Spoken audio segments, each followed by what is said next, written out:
Everybody, Rich with Prep U down here in the bunker. Hey, it is Saturday, which means it's another range tip of the week. And this was kind of a combined thing of questions that people always ask me, things that always happen and stuff like that. They go, what's it like being a RSO? I said, well, it's interesting. They go, well, what do people do that they shouldn't do? Well, I'm always telling them all the things that they do. And what I want to do is put this video together for all of you, especially you new shooters to the range, to think about these things. These are range rules. These are pretty much universal range rules that get violated all the time. Some every once in a great while. This list that I have here, it's in no particular order. But some of these, it's every day. I mean, and constantly every day that I just have to come over. Hey, just so you know, just reminding you, you can't do that. Or, hey, hey, hold on a second, you can't do that. And there are a few in here that I've said, this is the second time I've told you not to do that. I'm sorry, but I have to ask you to leave because my manager is staring at me in the window, wondering why I didn't kick you out or ask you to leave before. You can come back. You're not like, trespass from the range, but you're going to have to leave tonight because it just seems like you're not following the rules. Okay. Um, those are, so I've got a bunch of them here, and it goes from anywhere from, friendly reminder, new changes on range rules. Like we just had a new range rule. We used to allow people outside of their lane, their little tables at Range USA. If you've ever been to a Range USA, you know what they look like. And we used to allow them to at least load their magazines out there so they're not fighting with the person that's shooting for room and all that kind of stuff. It made sense to me, but what do I know? I'm just an RSO. I don't own the place. But now you can't do that. You gotta, you have to load your magazines either in your lane or just real close to your lane, So maybe it was just there was too much people cluttering the walkway or whatever, but I don't know. But that's So a lot of times I'm like informing people that hey, there's a new rule. It started on Monday, all that kind of stuff. But a lot of these are just universal range rules. You just don't do it. All right, so top range violations, again, in no particular order. Some of these need no explanation, some of these do. Okay, bringing firearms outside of your lane. All right, most places you have to uncase and case inside your lane. Okay, so you've got the tray and then you've got a long area that's got bulletproof glass on both sides of you.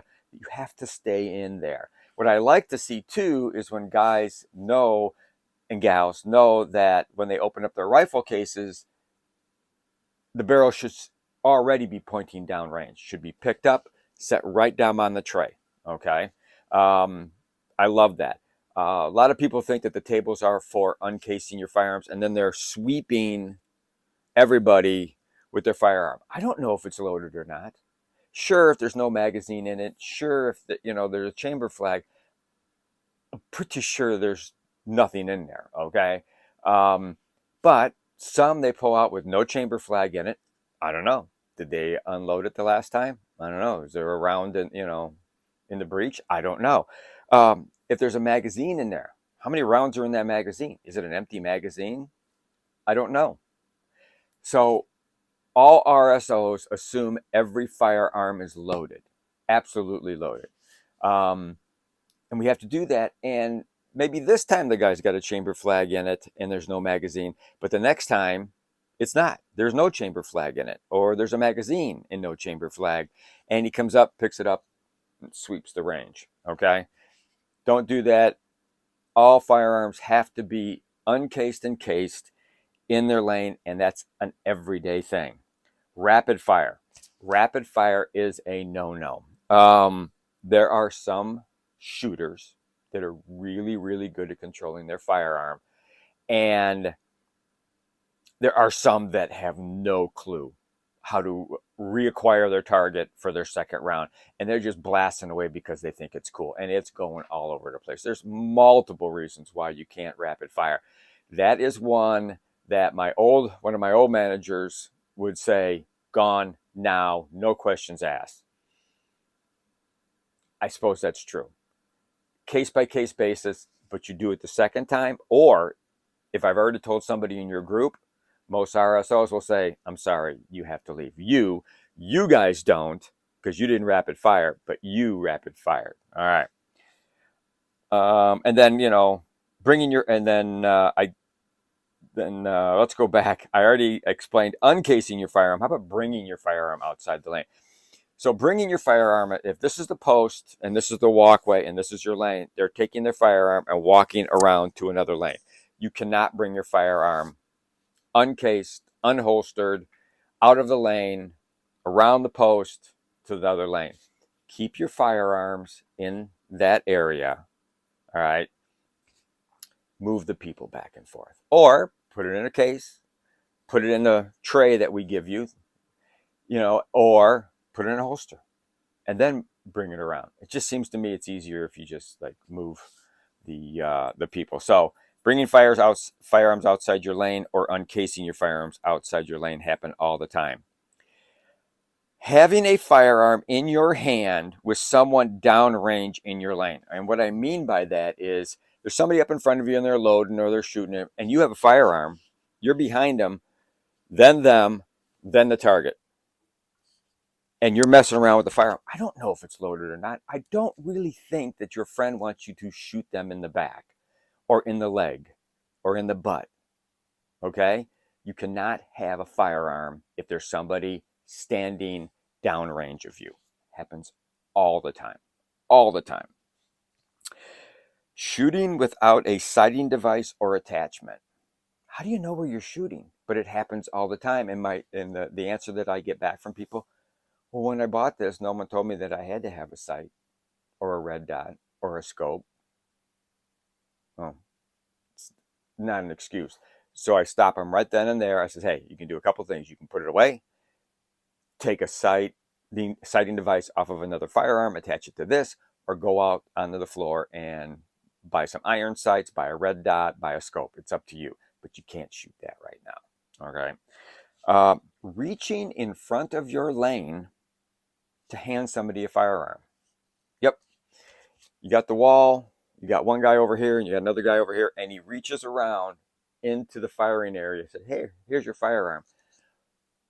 9 times out of 10, when he turns that firearm around the other side, guess where that firearm's pointing? Right at his buddy that he's handing it to. Or I've never seen a woman do that. Ever. Ever. Always you guys. Because you guys, for some reason, have longer arms or not thinking or whatever. But yeah, you cannot reach around and hand a firearm across. It's just, doesn't work. Shooting at your buddy's target, not your target. You cannot shoot at someone else's target because depending on where that target is, guess where that bullet's going? It's going at an angle through his target right into the wall. It's just cinder block, guys and gals. That wall is just cinder block.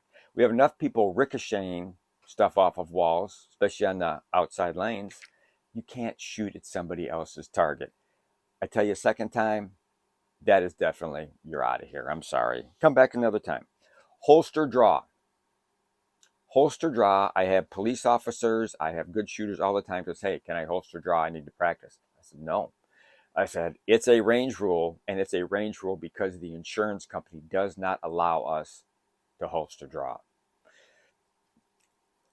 I have probably, I'm trying to think, I think it's 5 times bandaged up people for the fire department to come and take them after they shot themselves in the leg or hand or whatever. 3 of those times they were reholstering. They shot themselves in the leg. So just remember that. You cannot do that. And for a lot of you that are in the range, unless you are a police officer in the state of Illinois, at least, you cannot open carry. When you come into the range and you take your jacket off and you leave your firearm holstered, you're open carrying, and that's against the law. You need to be pulled out, set down, range, pointing down range and stuff like that. If you have one that's under here, it definitely has to come out because the last thing I want to do is keep walking back and forth and seeing the end of your, or the barrel of your firearm. That's got to come out. So no holster draw, no firearm in your holster.